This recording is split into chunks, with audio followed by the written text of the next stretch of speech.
being real with yourself and having that internal self-talk goes back to our entire philosophy of self-confidence. Welcome back to Meet Bridget. Keshiia here. I'm the COO and co-host of the Meet Bridget podcast. Together with my best friend and partner, Asha Gabriel, I help run a confidence and communication platform for teen girls called Bridget. We're back today with another one-on-one episode. We've spoken at length before about things like body image, eating disorders, and motherhood. And this episode is in its own way an extension of those discussions. It's the other side of the coin where we examine the habits and routines that, when implemented in a balanced way, can make a hugely positive impact on all other areas of our lives and help contribute to a confident lifestyle.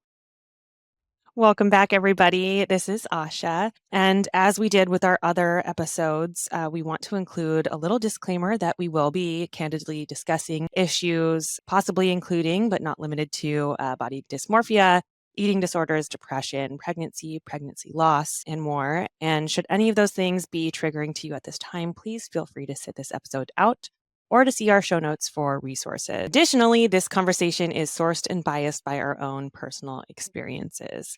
Our hope is that if you find yourself in any of the stages we discuss, you won't feel alone. We are excited to get into, we did talk about body image, some of the issues and tensions and pressures of just living in our society today, particularly as women, around these issues of body image. And our hope is that today, we provide some solutions, some ideas, and, tools and practices for our audience as it relates to using food and exercise to create confidence. We're all about confidence at Bridget, and Keish and I have both found food and exercise, when used in a healthy and balanced way, can really impact that central feeling of confidence. Agreed. As a reminder, in our previous episodes, we'll just kind of skim over what we talked about before, but body image is a combination of the thoughts and feelings that you have about your body. We talked at length about this in our body image specific episodes, so please go back and give that a listen if you have not already. We really did talk about, our own personal journeys of self-image, starting from the beginning when we became self-aware and body confidence, our own personal journeys with things like body dysmorphia and the things that have shaken our self-image, like Asha's diagnosis of thyroid cancer and what that was like for her and how it was to process that. And, my own journey with pregnancy and motherhood and pregnancy loss. And we also talked a little bit about pop culture, which I think is going to come up again in this episode because of not just pop culture, not just the celebrities that influence the way that we think about body image, food, exercise, diet culture, and things like that, but also how social media as a whole, having something in front of you every day gives you a direct link to be able to constantly compare yourself in your routines to other people. So we really want to take a deeper look at how Asha and I have been able to utilize things like food and movement to really create confidence in ourselves and create balanced routines that help us recenter, as opposed to, continually feeling chaotic in our bodies or feeling chaotic in the world. So, yeah, I think that to frame our conversation, we were talking earlier about how you and I have both found that when it comes to food or exercise, we've both found ourselves in this place where it's like, whatever we're doing, we're using intuition. I think that the most success we found is like when we're eating and moving our bodies intuitively. So with that frame, I think we can go back to like our discovery of our bodies and how they move and how food affects us, and maybe even taking it back like to the early stages. Like, when did you first become aware of your body, the uniqueness of your body, and how you might like to move your body, any self-consciousness, as early as you can kind of remember your awareness of your body? yeah, I think, I hope this is consistent with what I said in our last episode. I actually have a separate anecdote. And I don't know that this was the moment of first awareness, but I do remember I had an episode as a kid where I was on vacation with my family. I was probably 2 or 3 years old, and I love the water. And I had been having a great time swimming in the pool. And for some reason, I remember distinctly thinking as a 3-year-old, like, I'm going to take my life jacket off and I'm just going to go for it. So I jumped in, and thankfully it was just like the hot tub at the time. But I remember like moving my arms and legs and looking up as I was sinking to the bottom of the spa because I was like, oh, I don't know. Like, I just wasn't body aware enough to know like how to swim back up to the top. It's like a core memory, I remember like literally looking up and like I wasn't really afraid. I was just confused. Like, okay, I'm moving my arms and legs. This feels like what I would normally do. This looks like swimming, but I'm not going anywhere. I feel like through adulthood, those situations come up again. That's just an anecdote, but I know that like as a kid, like I was always on the clumsier side. Like I wasn't one of those like natural athletes like a lot of my boy cousins were. Grew up with a lot of boys and we had so much fun, but they were like, little monkeys. I could jump from like one side of the playground to the other and just swing like so fluidly. And that did not come naturally to me. I was a lot clunkier and had to like really think about hand-eye coordination. And so I think what I'm trying to say is my initial awareness of my body was that it didn't, those athletic movements were things that I had to really work harder on. And it took time and practice over the years to like really figure out what felt good to me, what felt natural. And truly, like, it wasn't really until adulthood that I realized, like, oh, I'm really good at things like golf naturally, which some people would be like, that's not a sport, Keshiia. The PGA Tour would say Yes, otherwise. sport. My husband would say otherwise, but really good at things like that. Not great at things like volleyball. So, really great at like activities that are more solo, like really great at dance. Some movements in dance, not graceful enough to be a ballerina like you are, Ashi, but those are just some of my initial memories of like having to work a little bit harder at some of the athletic type movements and then really figure out where I fit in. What was your experience like? Because I know you started dance very early and that was like one of your very first loves. Yeah, I mean, I think that if I could look at it as like an arc, the big change for me, which didn't happen until adulthood, was that when like earlier as a child, I felt like I was constantly looking at my body and then wanting it to function and look as normal as possible and as most like Mm. the other people around me as possible. And I think when I was really young and when I started like growing, I was really lanky and skinny. And I remember feeling self conscious about that. And like there was that period in like elementary school, where I'd go home and like I remember coming home, and like making like a bowl of ice cream and like trying to eat ice cream every day and then people tell these stories like this and they're just like, oh wow, you are too skinny, but like for me it was like I look back at that girl and I'm like I just wanted to not stand out. uh, Yeah. and the same thing, like, dance is complicated and I know a lot of dancers. We did have Katie Wee on, Mhm. was an amazing, was a professional dancer for a long time and has a whole, very complex experience with the dance world and how that Yeah. impacts life later. So check that episode out. She is phenomenal. But dance is complicated in that like I was shy as a child. So like dance was my outlet. Like I felt like I could kind of be free without words through dance. Mhm. It was very Mhm. structured. And I have also found as an adult, like my body, I am excellent at like body awareness and control. Like Mhm. yoga is something that I really like have connected to. Dance is that way. Lifting is also that way and like kind of strength training because it's like very much focused. Like I'm good at anything that like requires me to have form, Mhm.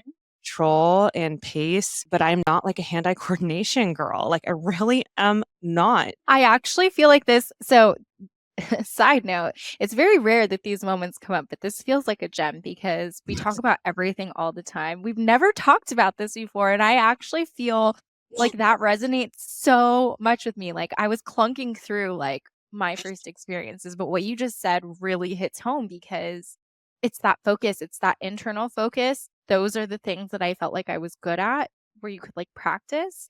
But yeah, Yes. that hand-eye coordination or, like, having a teammate have to depend on you to, like, pass the ball or spike a ball, like, that is Ball, not where my natural have the athletic ball ability. hit you in the nose and create a nosebleed. Yeah. You Oh know, my god. One of Um, my first major injuries was playing kickball on the court because, like, I don't know if it was, like, the pressure, I just truly, like, did not have the physical capability, but, like, I went to go kick, like, a slow rolling ball and, like, yeah. fell backwards and had my Like, so first many things, concussion. like tetherball, Yeah, I that was, like, a big thing in my elementary school, and, yeah, like, like, it was really cool to be good at tetherball, so I was like, "I yeah. have to learn this." So I just kept trying, and literally, I think it was, like, the 5th time I got a nosebleed from the ball literally hitting me in the face that Oh I my was like, gosh. "Maybe I should stop trying this." And I just think that, like, I look back and I have so much compassion for that little girl because 'cause I'm like, now I know, like, I think I've gotten to a place, in adulthood where it's like, "All right, like, some things are gonna be weaker for me, and Mhm. there are weaknesses where it's like, I should work on that weakness." But then there's also weaknesses where it's like, "But I also have these strengths, and maybe I should actually, like, lean into my strengths Focus. more and Yeah. not focus so much on trying to be everything." Yeah. So I think that, like, dance was so attractive to me in that it spoke to that, like, body awareness, like, I am someone that, like, when I hear music, I feel it in my entire body. I can't not walk to a beat. When I walk like, I just my body I'm aware of my body from, like, my head to my toes to my Mhm. fingertip. But, Mhm. like, for whatever reason, like, when there's a ball flying at me, I just can't I cannot get it. I tried all the sports and stuff and, basketball, and everyone's like, "Oh, you're so tall, you should be in basketball." So I tried that. And it's like, I like to play these things. I think it's good to, like, you stretch what you think you can and can't Mhm. do. Like, you don't know your limits until you test them. So I'm still glad I tried all these things. But looking back and like now it's like when I choose forms of exercise that I think really fuel me and are an outlet for me and that I can excel at, like I have used that awareness of myself and Mhm. what I'm drawn to and what makes me feel good.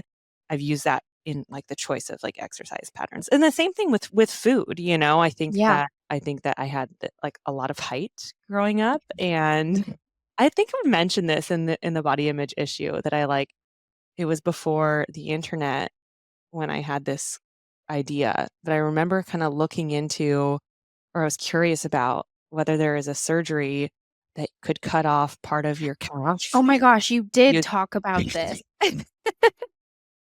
and fuse it to your ankles to make you shorter. I was And just like, it's so "Oh, sad that, like, as kids, we have these, yeah." like I yeah, know, and it's just like, it's fine. Everybody has versions of these, like, weird, I insecure know. stuff.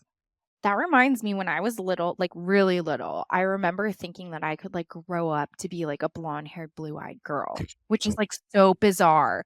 And, like, like, I must have been, like, 3 or 4, like, Yeah. kindergarten, and you see, like, all the like, the image at the time was, like, Barbie and Polly Pocket. It was, Yeah. like, predominantly blonde-haired, blue-eyed, so that was, like and, like, in cartoons, like, Babs Bunny and, like, all the cute there was, like I was obsessed with The Mask with Jim Carrey, but Cameron Diaz is, Oh, like, yeah.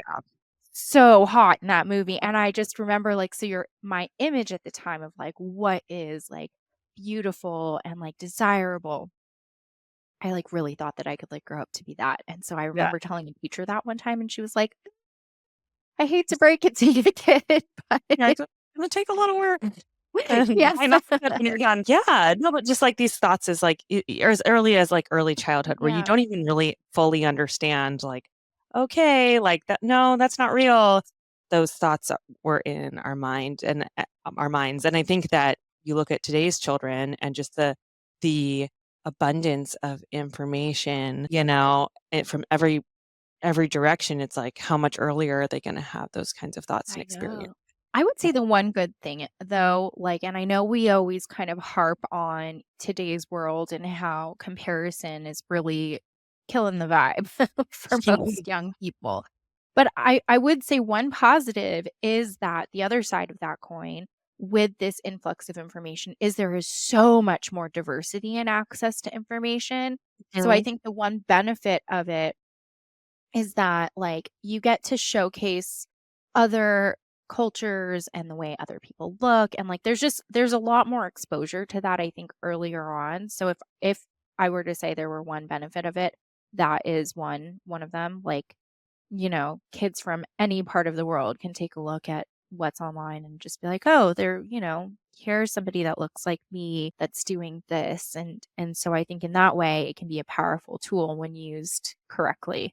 Totally. I think there's education online, I Yeah. think that I've definitely, especially once you like identify kind of your interests and you can learn about interests and different ways to move your body and stuff like Yeah. through the internet. It's like I have, trainers that I follow and I'm like, oh, that's like a great tip about Yeah. form. Like I want to focus on like my glute more than my quad. Like it's like this angle that I want to focus on. And that's all interesting, and Yeah. educational. That's how we Yep. found Dr. May Hughes. We She did. was like, "Yeah, yeah," which, she's great about creating confidence in yourself, especially during the perinatal and pregnancy time and, figuring out how to move your body when you're in this state of being so unfamiliar with your body. Yeah. I think it'd But be fun to talk about, like, resets, times okay. where it's, like, either you were doing your approach to food and exercise was, like, not right for Mhm. what was going on with you and when you had to, like, reset it. Do Yeah. you Oh have, my like gosh. I feel So like I have a few of those, but start with, like, same, your same. first one. Well, I don't know about my first one. I think so my relationship with food and movement was a little complicated in high school because I think at that time my self-identity was really shaky. Outwardly, I think I came across as being very confident and stable in like how I saw myself, but I think internally I really was struggling for a lot of different reasons. I started this unhealthy relationship in high school with a person that really, took my confidence levels down. I had never really felt like I was quote unquote athletic. And looking back, I just hadn't figured out the things that I really enjoyed doing or, what I was good at and like started focusing in those directions. But I think looking back, one of the good things is that I've always just tried to continue adapting. So you wouldn't have known that about me as a child or a teen, and I think that, like, my first real, like, reset and, like, trying to find control within my environment was after my first year of college. I had, like, gained a little bit of weight after going to college, and it was kinda to the point where, it was impacting, like, my energy levels and how I felt, and so I started paying a lot more attention to what I was eating. You move out of school. I was living in the dorms at the time. And like, I think just having access to like food, not the same type of food that you have at home, you just kind of like go a little nuts. And so there were like a lot of chicken fingers and french fries and like just like a little too much overindulging. And so after my first year of college, I remember thinking like, I'd like to feel better. I was, now coming out of that bad relationship, now trying to rebuild my identity and feel more confident about myself and feel more like I had the ability to control at least one thing, which is myself, my body, like how I feel in my body. And so I got back into exercising, which now that I say it out loud, I'd always been active, like, I'd always, like, jump roped or ran on the treadmill or, like, had some kind of routine even in high school, even though I didn't, wasn't in, like, a group sport other than, like, dance team for a year or 2. But I, like, got back into a routine and, like, started exercising again. I got really into hiking because I felt like that was something that I could do that didn't require, like, a thought process. I tried a bunch of stuff actually, like, at that time, P90X was really big and, like, Yeah, I the remember that. the, like all of those programs were really big, like, Taibo was big. Yes. And so I did a little bit of everything. I actually really liked Taibo. P90X at the time, like, I was not, like, an avid exerciser at the time, so it was a little too intense for me. But then I was like, "Oh, maybe I'll try hiking because like, that's what people in LA do." And so I, like, fell in love with that because I was like, "I can do this every day." And it's strenuous and it's hard. It's kinda like running where, like, you Yeah. have to keep the momentum up and, like, just keep going. And so in that was really the first time that I started learning how to move intuitively with my body by doing something that was at a level hard enough to be challenging, but not so hard that I was, like, passing out. Yeah. And then I started examining the types of foods I was eating, and that was a little rough because when you're figuring out food, like, what's at your disposal is, like, diet culture, Yeah. and we can get into that a little bit more, but that's really when I started focusing on how to reset, and it really did start with movement, and I as an adult, even now, usually when I do a reset, I start with the movement portion of it, and then I can kind of focus on like, okay, so like how am I augmenting what I'm eating to match how I'm feeling physically, like with movement and stuff, and then I go from there. I've never really thought of that before. I think for some people it's opposite. They start with food and then go into movement, but I do it the other way. Yeah. No, I think it can go either way depending on kind of where you're at and where you're Mhm. starting. I think that a lot of people can relate to those like your college, like after that first year of college and having to be like, whoa, like I kind of finding something that works for me again. Mhm. And I think there's all sorts of just kind of like those transition moments kind of sometimes come with, changes in how we're eating and moving our bodies. Mhm. I was kind of thinking about like when my first one sort of happened. I mean, you and I have talked about before, like my sister and I were in a car accident in high school and she was injured pretty severely. It was like her pelvis was fractured. She was okay and Mhm. healed over time. But I think just that like experience of being in a car accident with my sister, for me triggered like this sense of feeling out of control. And in high school, like the cultural, I guess you could say like kind of like the zeitgeist. Yeah, like everything going on all at once, like all the Yeah. different things. Mhm. Yeah, was that, it was like all that like diet culture, like low fat and no cholesterol and like this Mhm. like no calorie and fake sugars and all this stuff was kind of like swirling around in this big diet industry. So I was kind of like looking at that and like looking at the magazines and all this stuff. And I Mhm. remember feeling like I was in ballet at the time and I was like, oh, like ballet feels good because it's such a controlled environment. Like you are in control of your body. Everything looks good and like angles and all this stuff. And I think I started applying that also to the way I was eating. Mhm. And yeah, I never was like diagnosed with like an actual eating disorder, but I definitely became very controlled with diet and only allowing myself certain things and Mhm. everything. And that went on for a little bit until, my mom took me to a therapist, which I am so grateful for now. And she had a way of so gently like walking me. She just had me talk about my life. And this is in high school. So it's like, I don't want to go to therapy. But my mom was just like, you were in this accident and like I think you're still dealing with some stuff. And it helped me kind of realize that like, oh, maybe the way I've been with myself is tied to what I went through, with With my your sister. sister. Mhm. And I look back and I'm like, I have compassion for that it's like, okay, like I kind of went a little extreme in one direction. So that was kind of something I was like working on through the end of high school. And then when I went to college, it was funny because most people are like, oh, the freshman 15 from like drinking and all this stuff. Mhm. I almost had to, I was like, oh, now I'm in this environment where I fully control what I'm eating and drinking or not, or not eating or drinking, Mhm. and I don't have the structure of like family dinners and stuff to Mhm. at least kind of like keep me plugged in. So I feel like that was another like adjustment period through like having to be like, okay, like, let's take care of our bodies a little bit and how can we recreate feeling good? And I think Yeah. that I started going to the gym, but like I don't know, also at that time, like no one's really talking about like working out in like my circles. I knew Yeah. dance and people were in sports, but I didn't know anyone that was like just working out just to like feel strong and healthy. So I would go to the UCLA gym and like it was so intimidating because it's so big and there's athletes in there and stuff. So I would just like, well, I know how to use the cardio machines and I know how to Mhm. do crunches. So I'd literally like I'd do cardio and then I do like an ab routine and then I Yeah. do cardio and I leave and I do that every single day. Yeah. And, it was very like we've talked about like being like skinny fat is kind of like Yeah. the term I think for it, where it's like I was super, super skinny, but there was no like not really a lot of like muscle Yeah. tone on my body because I was just in the state of burning it all off. And and that can actually do quite a bit of damage, I think, to your like Mhm. adrenals and just your body Mhm. feeling like it's in a state of just Stress. overdrive stress Yeah. all Yeah. the time, especially if you're not feeding it with the right nutrients, consistently. So I think that was definitely learned that was a jumping off point for me, like getting Mhm. into the gym and trying to figure out what to do. But I think as I started incorporating more low impact and like strengthening exercises, then I started learning like, oh, like there's different forms of working out and some make me feel good and some make me feel tired. Mhm. And I went to a yoga class with a girl, she's actually an ice skater, professional ice skater who was in my sorority.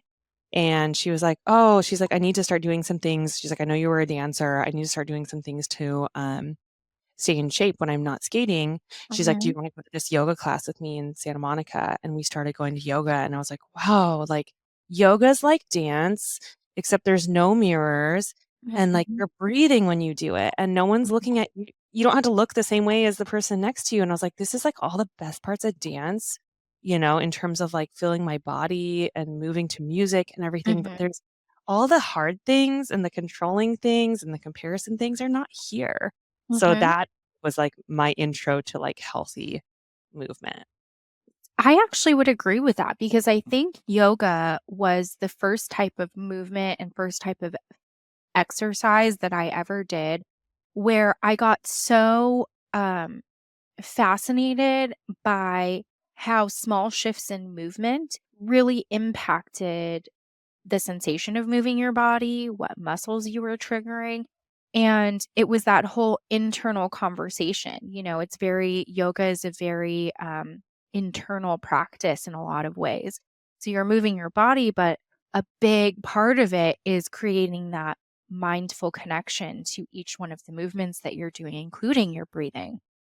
And I would agree that, I was never, like, super flexible or, like, dancerly in that way, like, when I did dance, like, the dance that I'm good at is, like, hip hop, which is I think a lot of people You're are good very at good hip hop at 'cause it's more like they're using yeah. seeing it firsthand. Girl can Yeah, many a boat that's day, in particular after your wedding. But yeah, I think yoga was such a great introduction into creating that mind body awareness. And I really took that practice into Pilates, which is like my next love. Like, I Yep. love Pilates so much because it's a very similar practice in that, again, you have to be very focused on fine muscle movements. It's not as spiritual as yoga, but in terms of being technical and looking at form in movement, I really loved Pilates for that, and it carried over into every other type of practice that I did there on out and has been so helpful in understanding proper form and technique, especially for things like heavy lifting, which is it's super, super important. I would say the most important part of heavy lifting is making sure that your form is on point because you could really injure yourself or, activate the wrong muscle groups with the wrong movements. And so I would agree, yoga, and then Pilates. I think both of them too, like, that it's really where that it comes down to, like, body awareness.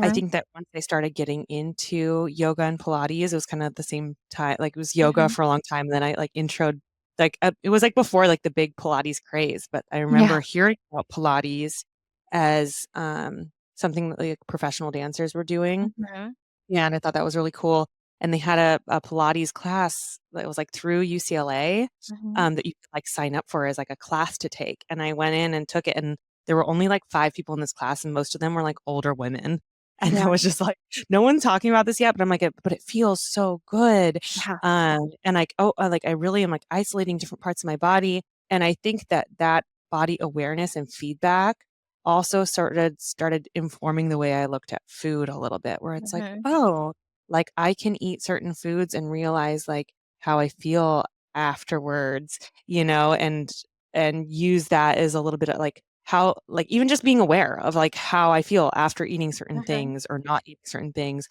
I feel like that conversation started happening. I also what I love about yoga is, like, they encourage you that it's like, if you're not feeling it or you're having a tough day and you need to just, like, go into child's pose and chill for a little while, do it. And I was like, "This is so new," because, like, to me, in sports, in dance, and stuff, it was always like, "Push through," which I think that energy is good sometimes. yeah, Sometimes you wanna be like, "I can do hard things, like, I can get over this mental block."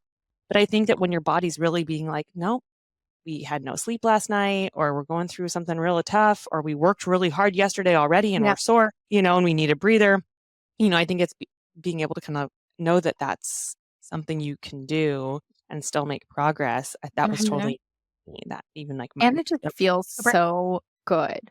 Like, it Yes. is an active stretch that just feels really nice.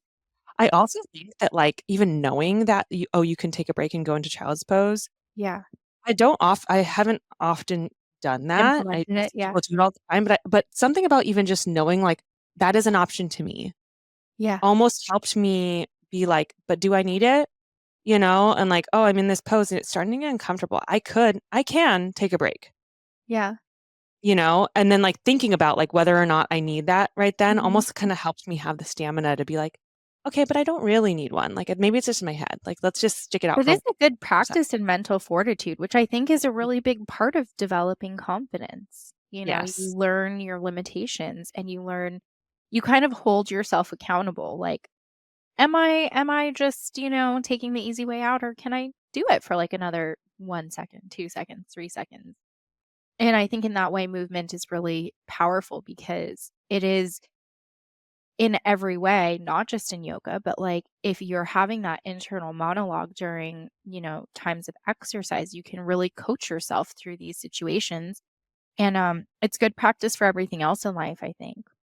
It sounds like one of the themes that's emerging here for both of us is that one, following your intuition and listening to your body is really key. But another is like creating these routines for yourself and for sure. consistency.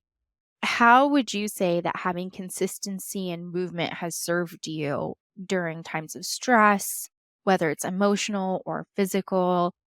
Do you feel comfortable talking a little bit about what your physical activity was like, say, pre-thyroid cancer diagnosis and then during your diagnosis? Absolutely. So I think that in fitness, nutrition, and in many, many things, the more things that you can create, I think there's different arguments about like how long it takes to make a habit, but like the more things that you can kind of like set and forget, Mhm. um, the better. Like it's like creating less resistance for yourself in a A way. workout crock pot. You want your body to feel resistance, like resistance Yeah. training is good, but like mental resistance, like eliminating the mental resistance to get yourself into those routines, Mhm. serves so much.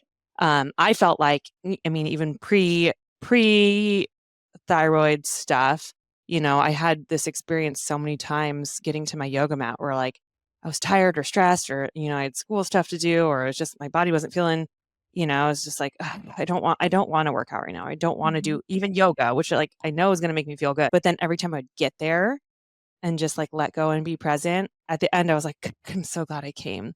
Yeah. So in my mind I had this awareness of like, oh, the hardest part of the workout is getting in the door, getting Yeah. on your mat, Showing up. the class or whatever it is, it's just showing up. So that realization is like, okay, well, then if I can make this part of my schedule where it's like on Mondays, I do this at noon, or like Tuesday, Thursday, like right now, like I see a trainer Tuesday, Thursday, Saturday, 8 a.m. And I know they're waiting for me there.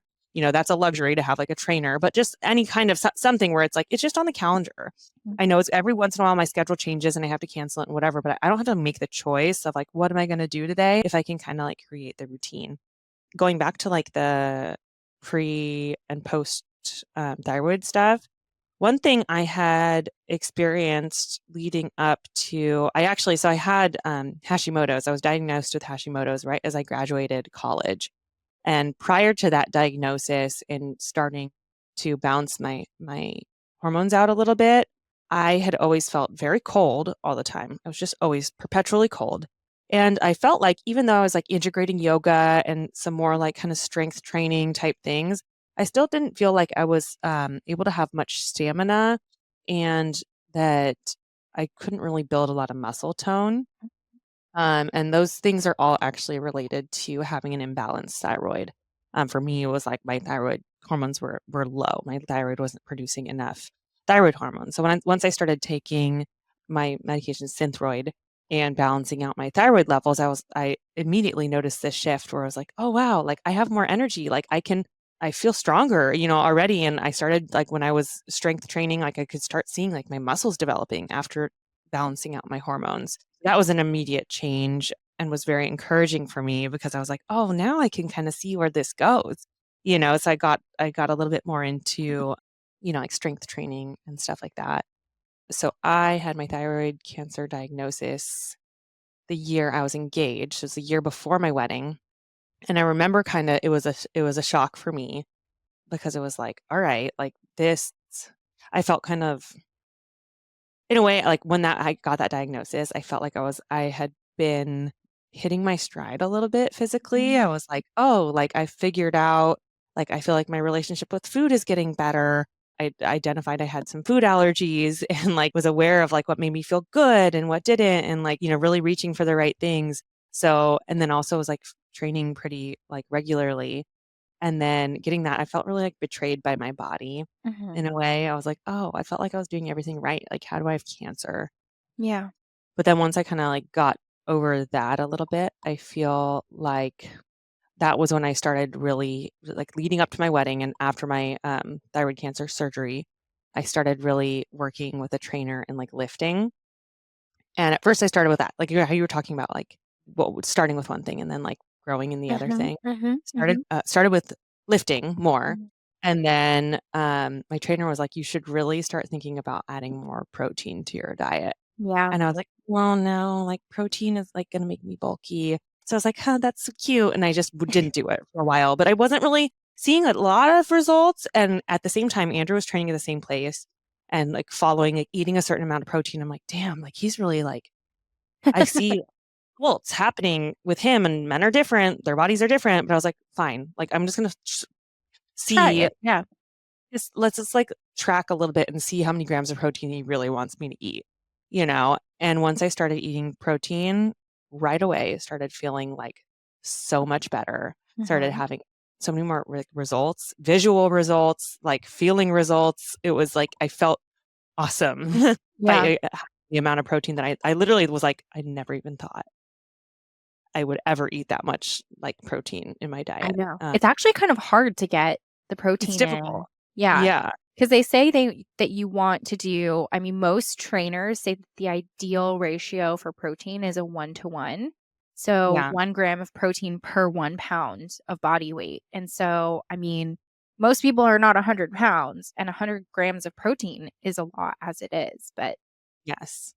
Yeah. So it's like and that's the thing too, is like if you're having I think that women for years and years have been hounded by like calorie restricted Mhm. diets, and it's actually if you're eating a certain amount of protein, protein is very filling Yeah. I and think it's like 4 relative calories per gram too. relative to other food groups like Yeah. carbs and fats and stuff, it isn't quite as many like calories for how filling it is, right? Yeah. So, when I was on that level of protein, I was like, "Oh, actually, like, my calories are kinda just they're falling into place, like, where I want to Mhm. kind of have results leading up to my wedding Mhm. because I got a little more organized with that. Which you were Uh, so ripped. I remember, like, another core memory is, like, being or in the beautiful beaches of Miami or in the water, in Miami, and I remember it was literally our last day, and I it's one of my favorite memories of you, Asha, which is probably why it's imprinted, but we were just like, "We're leaving this afternoon." Jonica and I had just had, like, a feast at the buffet, and we all get into love the that. water, and you just look like an angel, like, in the water, like, the sun shining, and it was, like, bath water, and I remember being like, "Your abs look so good." Like, you were ripped, That's so like nice. and you're like, "I've just been eating a lot of protein and lifting heavy."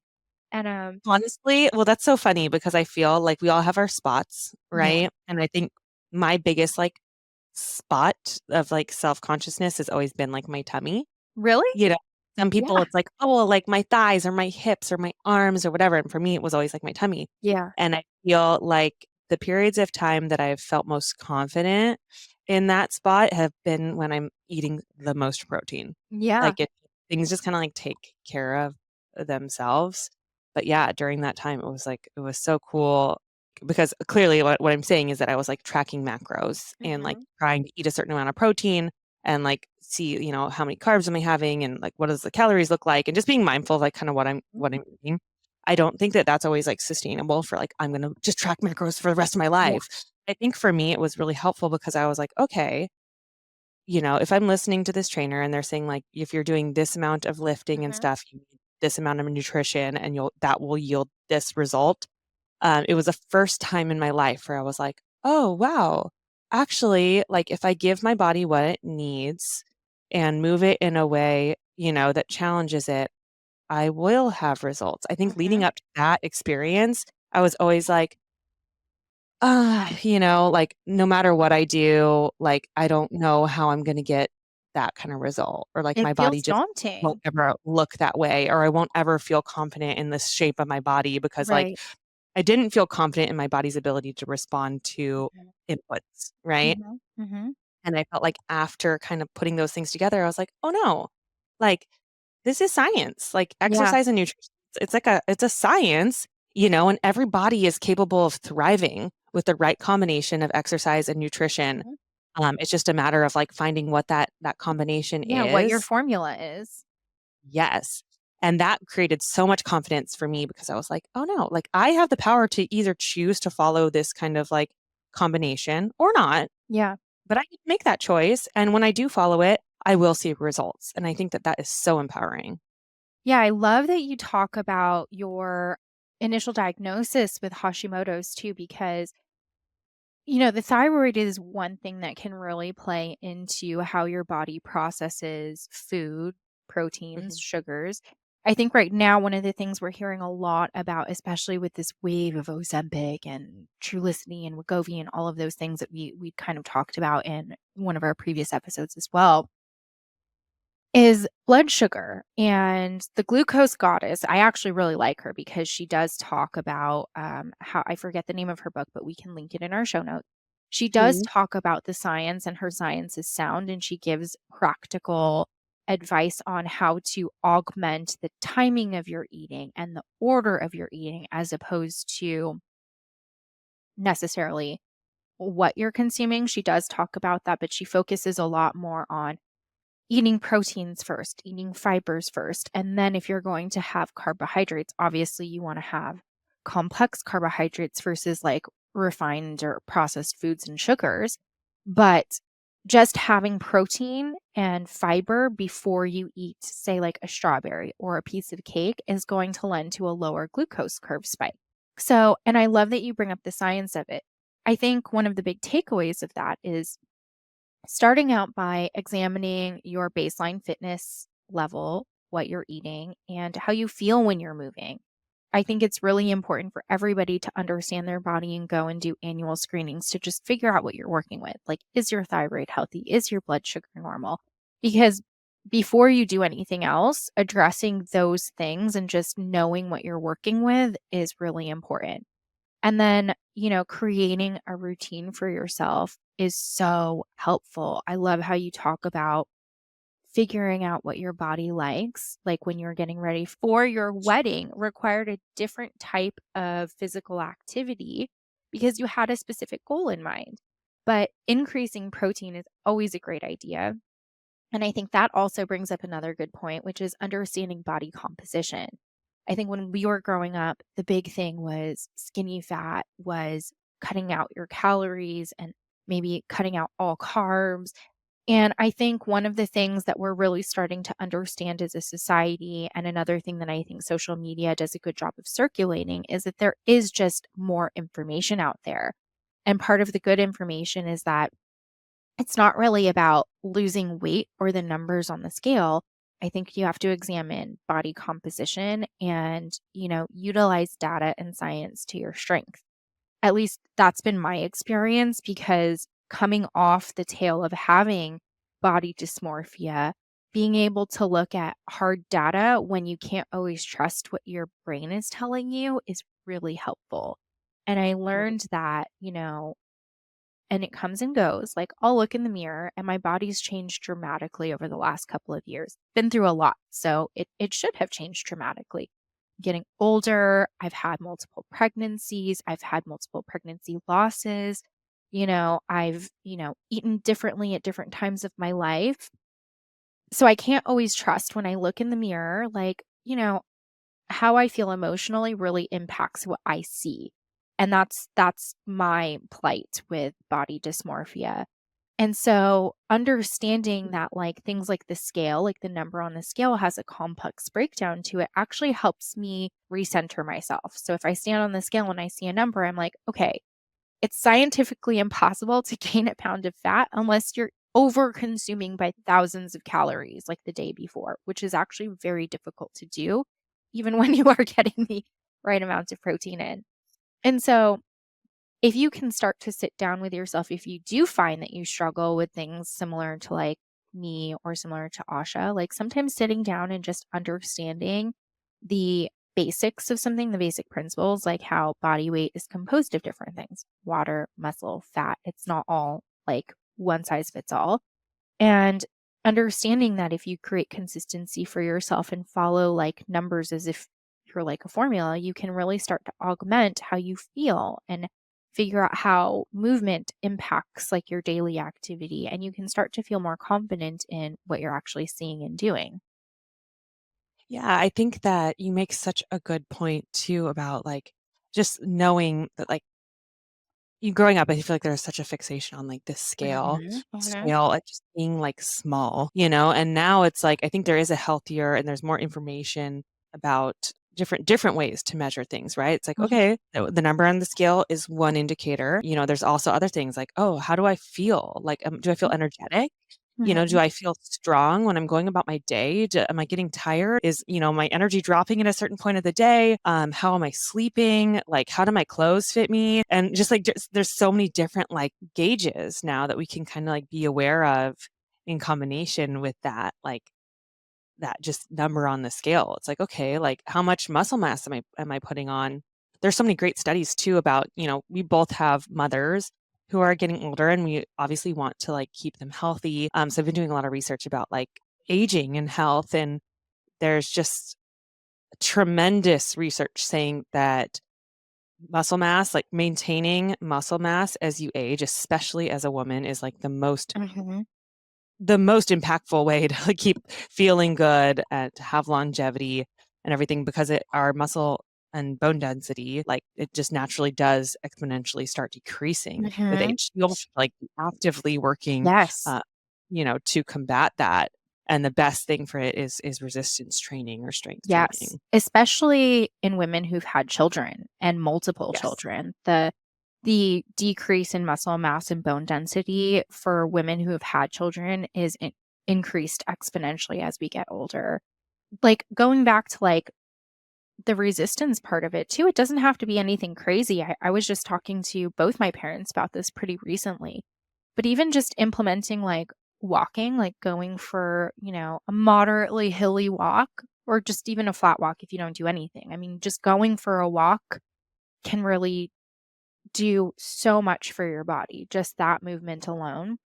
One of the things that I did with my pregnancy with my son, in the beginning, I was not allowed to do any exercise. They considered me high risk, and so I was like, losing my mind because 'cause I'm like, at this point in my life, movement has become a form of therapy for me. It's, that internal self-talk. It's an opportunity to reconnect brain and body. And so for so many different reasons other than just even how I feel physically, it really does affect my daily routine. And so I usually, try and move several times a week. I try to do some type of movement. Right now I'm really loving doing resistance training and weightlifting. And so I try to weightlift like 4 or 5 times a week. And if I'm not feeling it one of those days, I just rest, like you create the structure for yourself with moments and opportunities, such as with child's pose, to be like, okay, if I really can't do it today, then this is my child's pose day. This is my rest day. And then there are also days where I'm like, can I push it? And sometimes I do. Going back to the routine, like, it doesn't have to be anything crazy. Like, you can literally get like a little ankle weight and just start doing a little resistance walk, and that goes a long way. I mean, for my parents who are a bit older, I think my mom's a lot more physically active than my dad is. And that might be true in a lot of cases. But I'm like, if you just put ankle weights on, like 1 pound weights, and then just go for, like a 10-15 minute walk, like, it doesn't have to be like an hour long walk. It doesn't have to be Right. like on a bike with like 5, 10, 15 pound weights. Like, just start slow and easy and then just make it a part of your routine. Yeah, and I think that those layers of building things into your routine that feel good, where Mhm. it's like try different things out, and it's like, okay, if something kind of is making you feel good, then like how can you integrate it into your schedule in a way that you can kind of set it and forget it? Mhm. Then the other positive, I think you started to get into this, but didn't really fully cover it. I think that the one of the biggest strengths of having fitness and nutrition as part of like your routine is that like life happens. Like we have trips and things we go on or just like we get sick or something, but having had set up a routine means that even though when you get derailed, you know that like, okay, but next week I can just get right back on it. Like Monday morning, I can start and do this. And it's like very empowering to know that like, even when life happens and we get derailed a little bit, like the comfort of our routine is also a way that like, we don't have to be like, oh, just because I had, a weekend that was just kind of, I didn't really get to move my body and I didn't really eat what I thought I could. I still can. It doesn't mean I'm like I failed. I'll just Mhm. get back to my routine on Monday and like the consistency of returning to, the things that make you feel good does pay off, in the Yeah. long run. So we're talking a little bit about, our consistency and our routine with fitness, like putting your classes or whatever you like to do on the schedule. But I know, with your medical background and experience, there's also consistency and patterns and things to follow and integrate as it comes to nutrition. Can you kind Mhm. of delve into your experience from a medical background on Yeah, the impactful nutrition? absolutely. I think, our intro in talking about protein and increasing protein intake is like one of the key takeaways that I love from this because part of creating routine, like I've done macronutrient counting. I think it's really popular right now too, especially with, social media. There's so many like really cool trainers out there. And if you follow any of them, you might see that a lot of them utilize like different apps like MyFitnessPal or like Calorie Counter, whatever, to track macronutrients. And macronutrients, if you don't know, are just it's a fancy word for protein, carbohydrates, fat, and um, alcohol is the other. Did I miss something? No, Those protein, are I don't even yeah, I think protein, the carbs. 3 Yeah, categories. yeah, but it's like the big three, and then there are four. Alcohols count as a type of macro, quote unquote macronutrient because it's something that we consume. But for all intents and purposes, we focus on carbs, proteins, fats. And so when you track those things, as Asha did before her wedding, or I've done in the past to like really hone in on growing muscle and decreasing body fat, what you're doing is you're adjusting your body composition based on numbers and metrics. And so that can be very technical. It can also be unsustainable for long term fitness and health and as a regimen, but it can be a really useful tool when you're working toward a goal. I also think it's a really good way to learn about the food that you're consuming. I think that was Yeah. one of the strongest takeaways for me, just as a personal anecdote, is doing that for a couple months really teaches you what 30 grams of protein looks like, what 5 ounces of protein on your plate looks like, how big a serving is. And so, like moving forward in my adult life, it's actually enabled me to eat more intuitively because then I can be like, oh, I've had, 2 meals today and about this much salmon or this much, uh, chicken or fish or what have you, and it's probably not quite enough to meet, like, the demands of my body, so, like, maybe I wanna just throw in a little shake later. And I don't necessarily have to count anything, I'm not adding anything into an app, but, like, you start to learn how to do things intuitively because you've experienced, what it's like to track these things, so you learn a lot in that process. So going back to like the scientific side of it and creating that routine, firstly, learning about those things, learning about what you're consuming, I think is really important.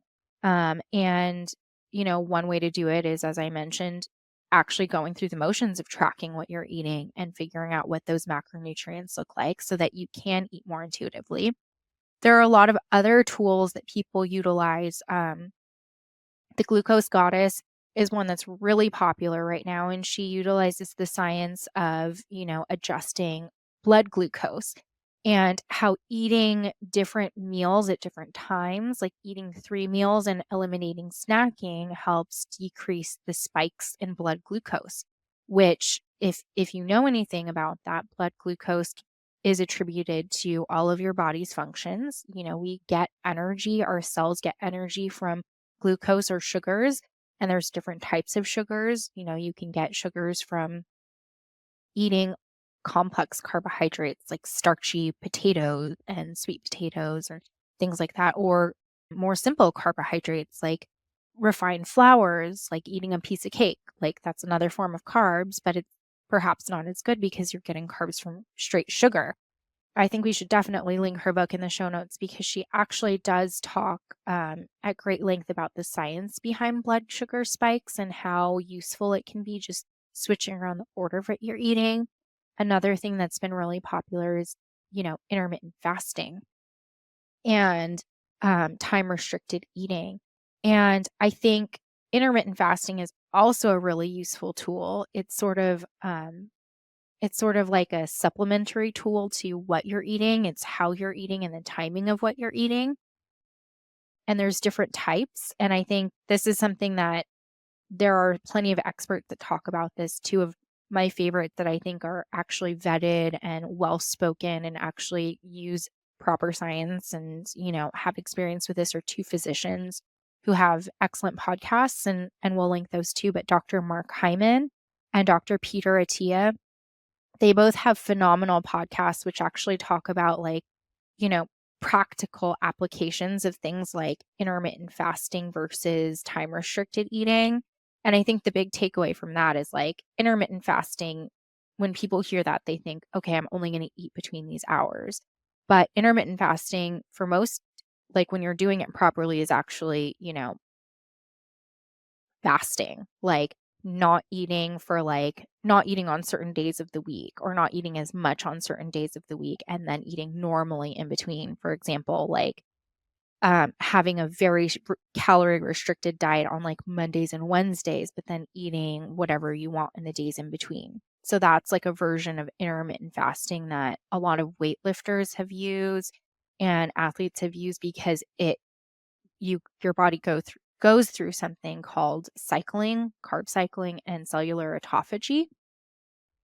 But I think the more sustainable thing here, not to get too into the science, and what most people think of when they think of intermittent fasting is actually what is called time restricted eating.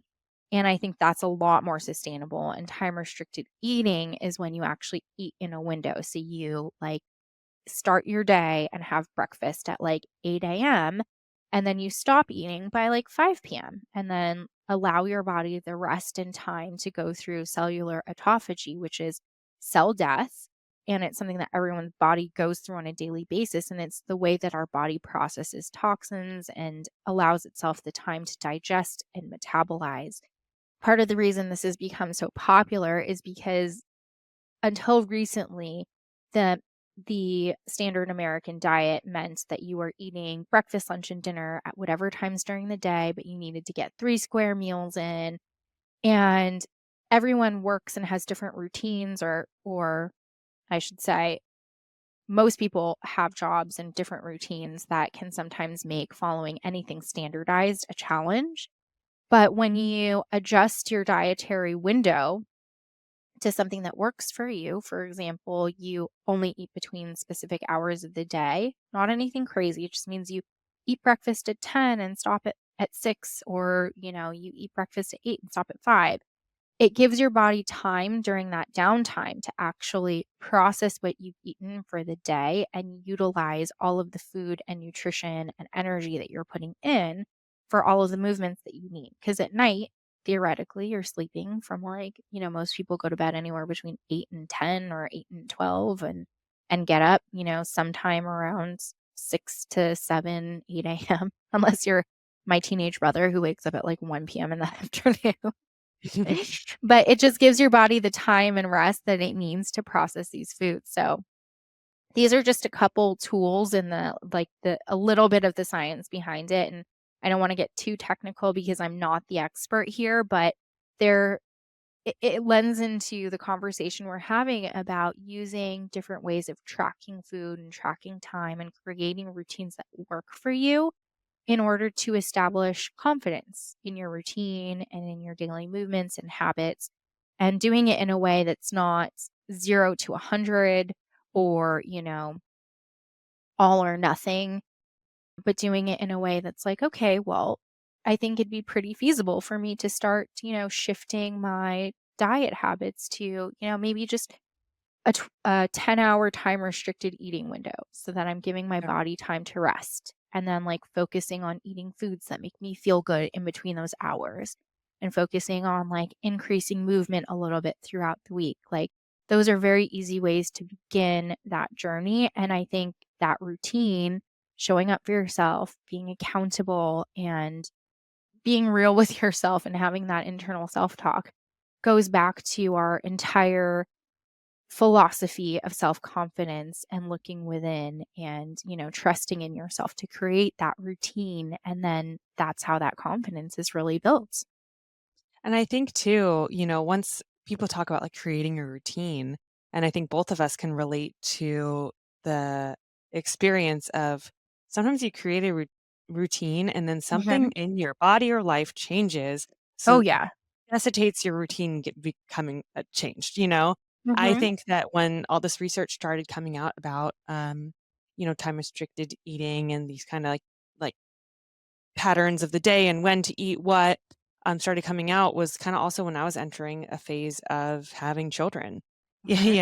and what I found was that, okay, I'm maintaining my activity levels at, like, a pretty, intense level, like, I like to train pretty intensely, and I'm either pregnant or nursing pretty perpetually for the last, like, few years, and that experience has been like, "Okay, I don't think that, time restricted eating is really gonna work for me," Mhm. especially with, like, breastfeeding, it's like, You when we're can't, you're eating hungry all the time. all the time, and I've found that, like, okay, so and it's okay to also be like, there are things out there, and that's not right for me right now. Like, my body's saying, Mhm. like, "No," like, trying to restrict my time is just I also like, it's just not gonna work for me right now, but, okay, what can I do? I'm like, keeping up a certain amount of protein does help me sustain energy levels. Mhm. Another big thing has just been, like, instead of really tracking macros because I've done that before and I'm familiar at this point, what how many servings of protein, what that looks like for me or, a general sense of how many calories I need, listening to my body and knowing like, "Oh, I'm full now. I can stop eating." Like, I feel full, and, like, I can have that conversation with my body while I'm eating. But a big shift and thing that I'm actually currently working on is, like, less processed the food, the better I feel. It really is, and it's like the results show up a lot quicker. I've been noticing when it's, like, just kinda trying Simple to foods. simple, non-processed, non-packaged when possible foods. Mhm. It's not perfect. I definitely, like, grab a protein bar here and there, or Mhm. have, like, some snacky stuff here and there, but, like, trying to focus on more, like, whole foods is just, like, that shift alone so it's, like, kinda being aware of, what routines your body and your lifestyle, Yeah. are served by, and knowing when to recognize like, okay, I'm trying to establish this routine and I don't feel good on that routine. Yeah. Not working for me or Yeah. feasible or my schedule doesn't allow what then can I try that might work, and Mhm. persisting until you find it. Yeah, I totally agree. Like your that shift with pregnancy and postpartum and what kind of worked for you and from a health perspective, around fertility, pregnancy, and, postpartum, um, things to keep in mind. Absolutely. So I think one of the things that pregnancy was has been a really good it's been a really positive experience for me in terms of taking care of my body and listening to my body. So, as most of our listeners know, like I've experienced multiple pregnancy losses, and like that journey is quite difficult emotionally, physically.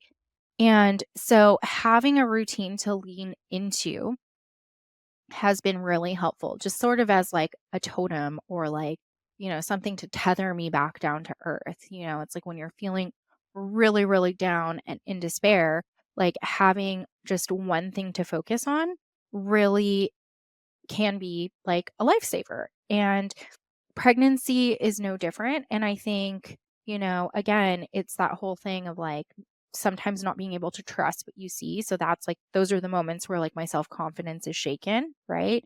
But going back to routine, going back to what I know about like the science and data is very helpful for me in establishing, okay, what can I control in a good way?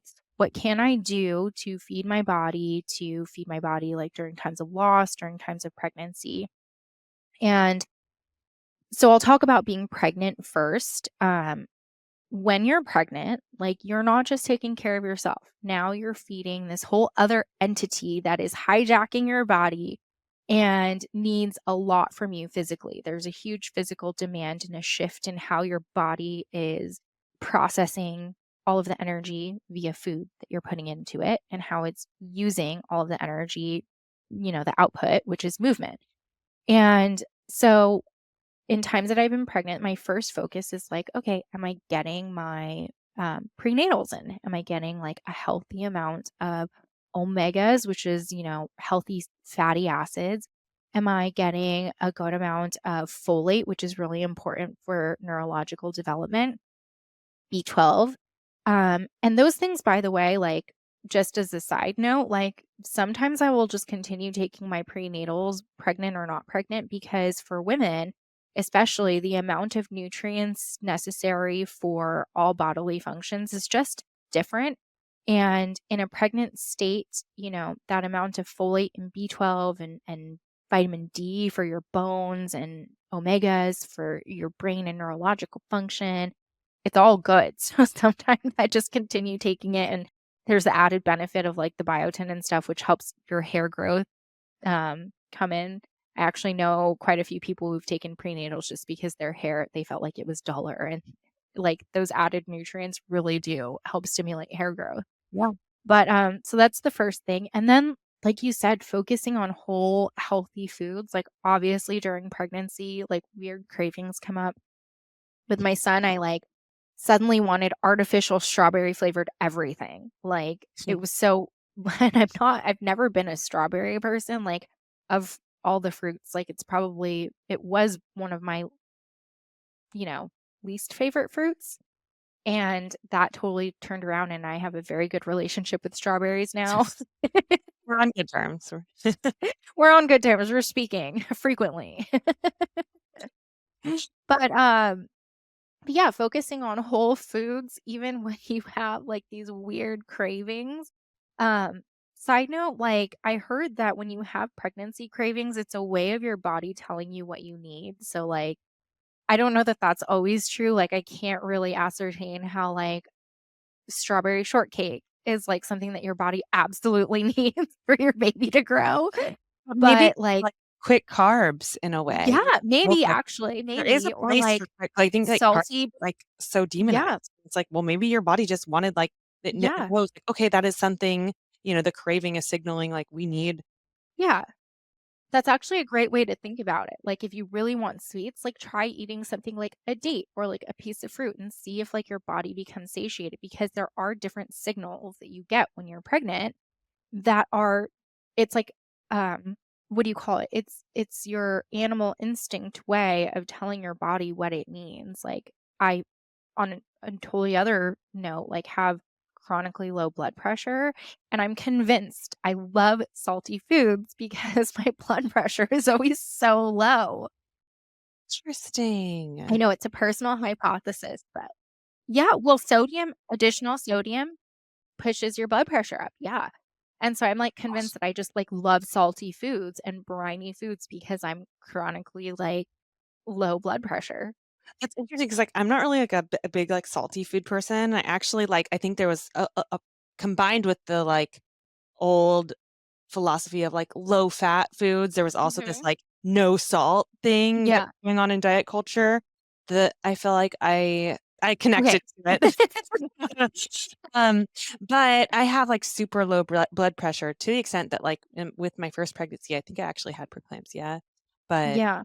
towards the end of it, but, like, my blood pressure by everyone else's standards was normal, so they were like, "Oh, no, Yeah. you're fine," and I was like, "This is high for me."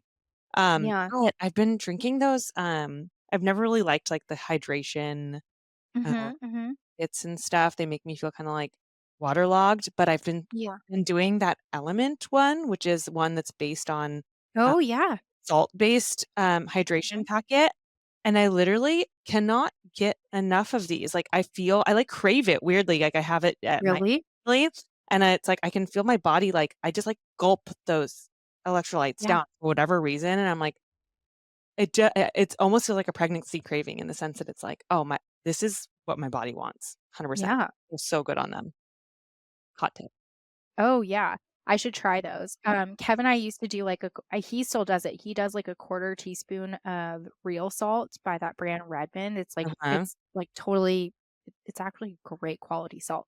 Yeah. Sounds so pretentious and silly, but it's true. Um, he adds like a quarter teaspoon of that to like a big hydro flask throughout the day, and I used Yeah. to do it too. It actually does help your body maintain proper hydration, which, makes a lot of sense because like when you need fluids in the hospital, they don't dump a bag of just plain water into your body. They have to make sure that the solution is isotonic or equal to what you have in your body, and your blood is salty. Mhm. Um, and it also has a little bit of potassium and calcium and other things, but, like, my point is, like, your body needs that. You're not Yeah. just we're 70% water, but there's a lot of other things going on in there too. But yeah, Yes. I mean, No. I think totally. it's So, great. like, with pregnancy, you definitely feel that shift in what your body needs, and then I think in times like postpartum, and I think similarly with pregnancy loss, because your body is no longer pregnant.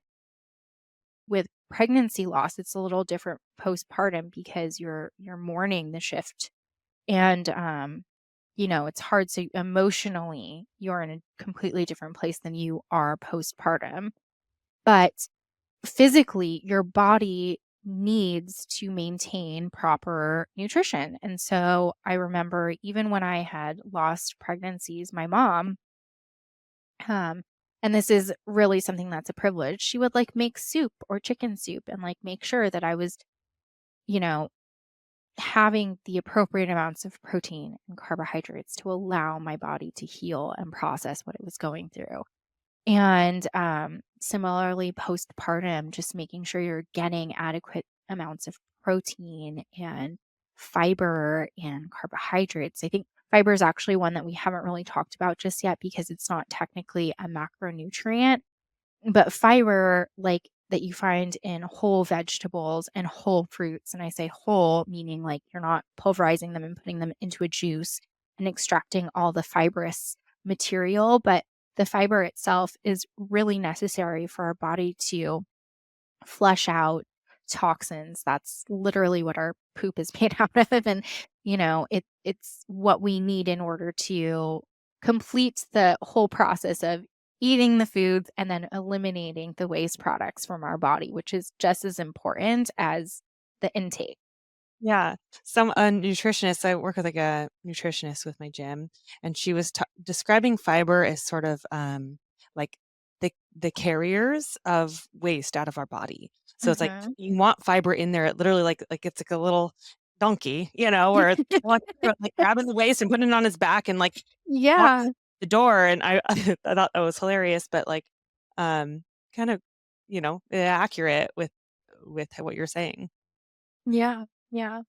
Well, I could keep talking about food and movement forever, and maybe we have a follow up episode to this. I know it definitely, a lot of the routine that we talk about, I think we'll readdress in one of our future episodes on productivity and organization, time management, habit stacking, things like that, because those all kind of intermingle. And I think one of the things that we're really trying to do this season is bring all of these themes together into, you know, practical applications of, how to build confidence in our daily lives. And a lot of that is done through routine, through things like eating well, moving our bodies regularly, um, And then also having those child pose moments where we are just forgiving to ourselves.